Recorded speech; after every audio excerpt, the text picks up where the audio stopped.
Tonight, questions over why nothing's been done to stop the smell at Port Augusta's Bird Lake. And a moving piece of art takes out the prestigious Whyalla ArtPrize. This is Southern Cross News with Fraser Goldsworthy. Good evening. First tonight, Whyalla police are investigating a spate of car break-ins across the town. Over the last 4 days, more than a dozen cars have been targeted, prompting officers to urge residents to ensure their vehicles are secure. Police are putting Whyalla residents on alert. Since Friday, they've been inundated with reports of car break-ins right across town.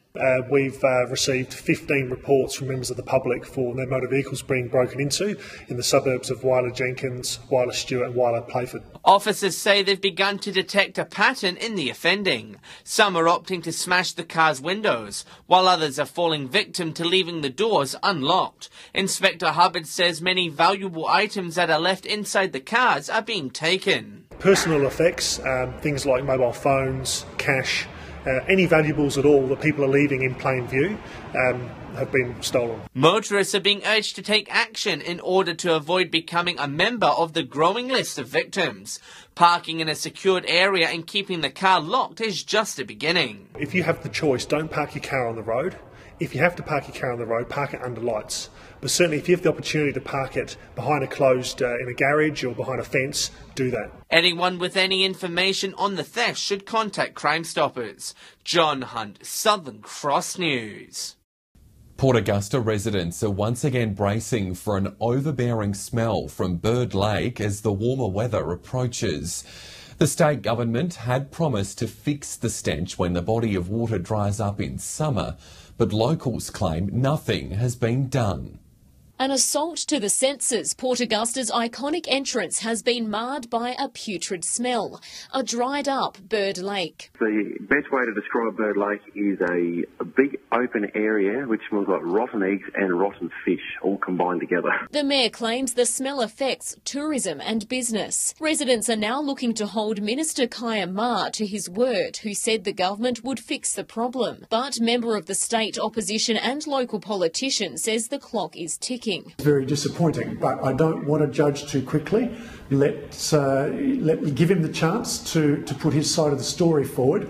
But my view is that if he's made the commitment, he should honour it, and he should honour it soon, because we are actually working on a very tight timeline to get Bird Lake addressed. As though, here you go, it's your problem, you go forth and deal with it, and no one's actually picked up and managed it. And our council records and the agenda from 2 weeks ago, there's a very nice chronological event that actually spells out what council's done. And it's unfortunate that a local council's had to take the lead role on one of the world's largest environmental remediation projects. That's a pretty sad indictment of state and federal government. A $3.2 million solution to revegetate the area is still sitting on the table. Minister Kaya Ma told an Adelaide news source that the state government is continuing talks with the Port Augusta City Council. We're up against a tight deadline.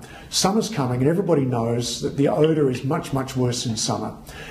If it's the case, as I've been told, that Kaya Ma made a commitment that the state government would pay for the remediation, then he must fulfil that commitment. Amelia Simpson, Southern Cross News. The Northern Demons Soccer Club in Port Pirie has formed an all-girls team, giving young players the opportunity to play at a higher level. Players from across the Mid-North region will make up the team, which will take part in an Adelaide Metropolitan League in the upcoming 2018 season. Kicking off a first for the Mid-North. Football Federation South Australia has approved the Northern Demons application to start the first all-girls under-17 soccer team. At the moment, girls are playing against boys in Port Pirie.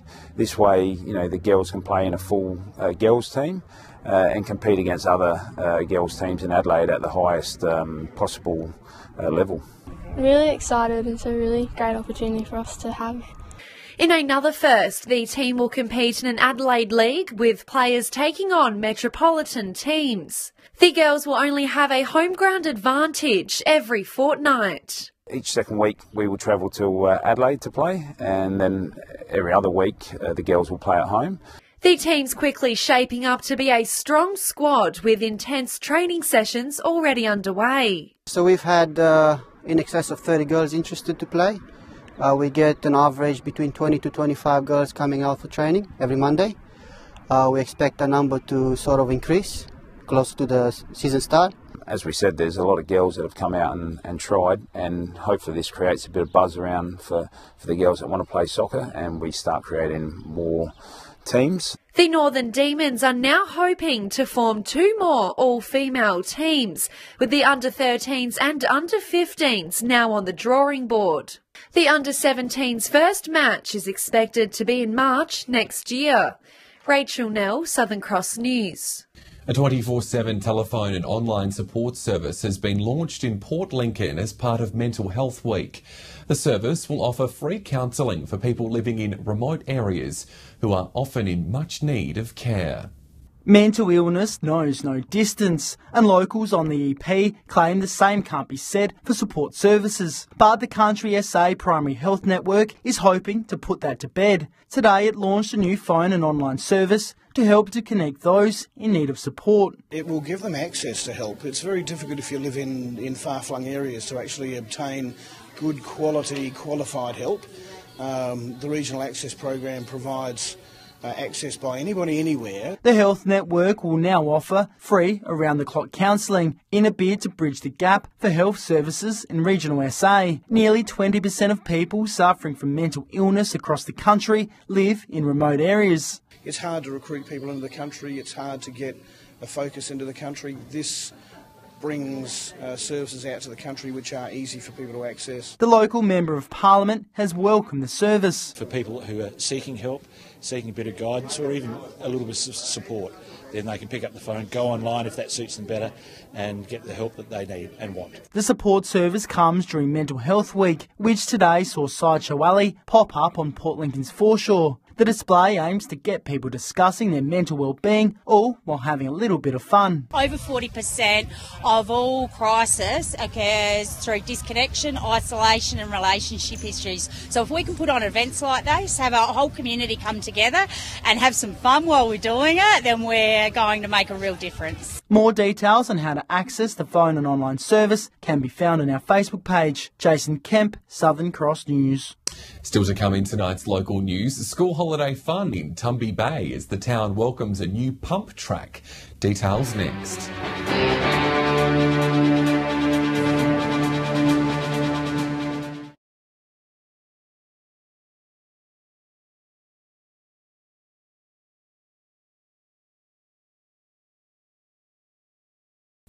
The Broken Hill YMCA is settling into its new digs after shifting locations while its existing facility undergoes a significant upgrade. While the initial response from customers has been positive, operators are looking to improve the space further. Welcome to the new Y. We've certainly transformed the building, a coat of paint and certainly new flooring throughout and upgraded the lighting and toilets, so it has been quite a transformation. The YMCA's main headquarters for now is here at number 8 and 10 on Oxide Street. Inside, patrons will find an old furniture store has been transformed into a fitness mecca in Broken Hill. The organisation spared no expense. Over the last 6 or so months, we've invested more than $100,000 into the building to bring it to a satisfactory standard for the community. And the first impressions? It's really good, and I'm starting to do all the new fitness classes and I'm loving it. It's fantastic. It's so open, all the staff are awesome. It's just a great atmosphere here and really cool. Oh, it's a good setup. I suppose it's still got everything you need, and it's good to sort of be in a new environment and get a workout. It's always good. The BIU Band Hall is the new home for Zumba classes. Again, it's a temporary facility, so naturally it's been a reduction in size compared to Chloride Street, but so far so good. Management says it expects to be operating out of the site for at least 12 months. In that time, it's asking for any feedback on what should be improved. Some of the spaces are obviously not as big as people would like, but the reality is it's temporary. Patrick Reinke, Southern Cross News. Well, the town of Tumby Bay has unveiled a new pump track just in time for the school holidays. The track's designed for a whole range of sporting activities, from skateboarding to bike riding, and locals say it's part of a push to make the coastal town a draw card for tourists. It's the new craze taking Tumby Bay for a spin. It's been great, as you can see. There's heaps of them here. We've had reports of it being used at 6:30 in the morning before school, and there's a lot of kids coming here straight from school and don't go home till tea's ready, so it's been really popular. The new pump circuit is the first on the EP. The movable track devoted to skaters is thanks to a dedicated group of locals aiming to put the town back on the map. We've had massive backing from council, massive backing from Progress, and huge backing from local businesses as well. They've done a lot of work. A lot of the earthwork here was done in kind, so we've been really lucky. But it's not just the adults who are getting a kick. Everyone just knows, oh, meet me at the pump track, so you can just come here and hang out. Tumby's newest attraction couldn't have come at a better time in the midst of the school term break. Heaps of people come from farms and stuff down here, and everyone just bring their scooters and bikes, and yeah, we're good. It's the first step of the Progress Association's plans to reinvigorate the town, with a solo mural and street festival already in the pipeline. We're trying to give them some reasons to turn off and come into Tumby Bay.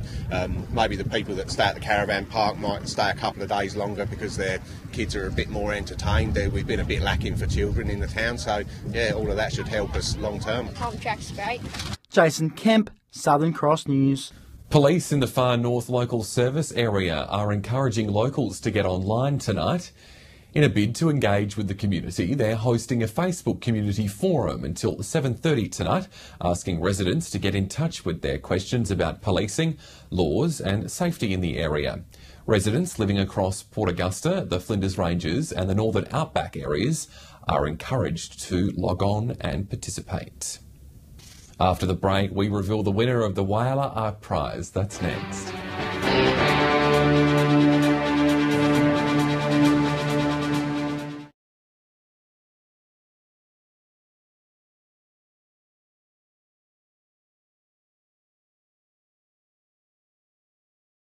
Well, in a historic move, the prestigious Whyalla ArtPrize has been awarded to a motion picture entry.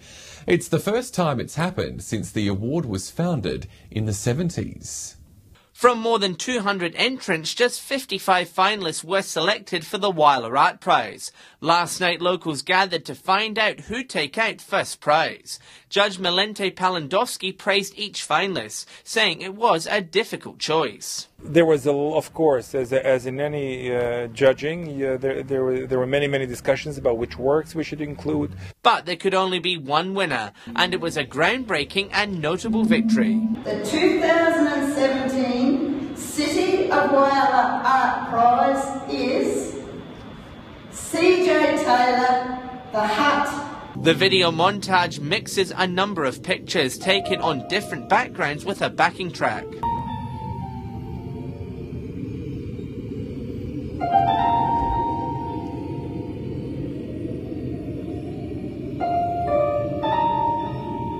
Delving deep into the Australiana, into some sort of Australian Gothic. The winner was one of a number of video pieces that made it to the finals for 2017.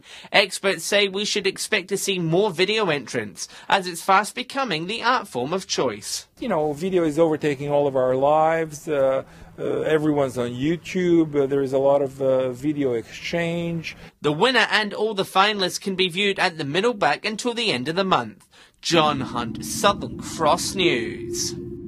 Rookie and experienced golf players have spent the day on the golf course at the annual Port Augusta Police Charity Day. The event aims to raise vital funds for local groups, all the while building a relationship between the community and the local police force. It's a day on the course with a difference. A lot of hard work goes into it. We put a lot of effort into going to all our businesses around Port Augusta, who are very generous in donating goods, money and services so that we can run this day. At the annual Port Augusta Police Charity Golf Day, money raised from drinks, raffles and even mock fines all goes to a good cause. Senior Constable Alex was on the lookout for a bad putt or even bad fashion. You can actually fine people for silly things, like they missed a putt, or you know they haven't hit the ball off the tee properly, things like that. They're wearing a hat inside the club rooms. We give them fines for that. Donning traditional golfing attire, these police golfers are hoping they've done enough. Happy Gilmore was our inspiration for this one. So we've also got no clue, just like the film. I'll get fined for their attire, yes. Being a bit fancy, but yeah, people have been fined for less. Others came for a more serious game or a drink for a good cause. But most of all, the event is a chance for locals to build a good relationship with police. It's a good thing for the community, helps break down barriers, and not only that, we get to meet a lot of new faces, especially people that have come to Port Augusta from other areas. Funds raised from today will go towards a local dance group and the Army Cadets. And players have to be careful. They may get breath tested or face a fundraising fine. Just blow into there for me, please. And I'm no exception. Amelia Simpson, Southern Cross News. The Silver City Cup is just over 2 weeks away and preparations are in full swing. Organisers say there'll be some special guests judging the fashions on the field this year, something everyone has to look forward to.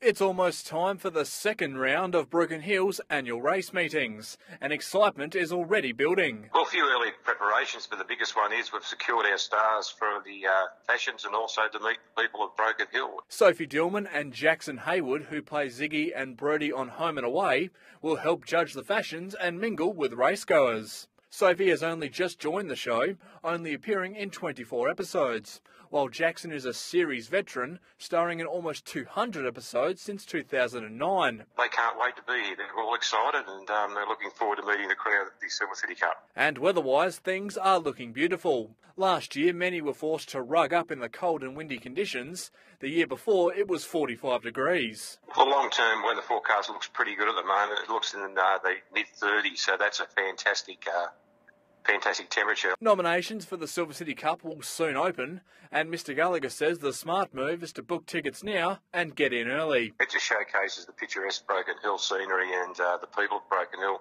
Tickets are going quite well, but if anyone wants any more, tell them to come down to our Crystal Street office and purchase some early tickets because it makes it easy getting through the gate. Patrick Roinke, Southern Cross News. Stay with us after the break. Nicole has all the local weather details. The clear skies in Port Pirie won't be lasting for long. I'll have all the region's details next.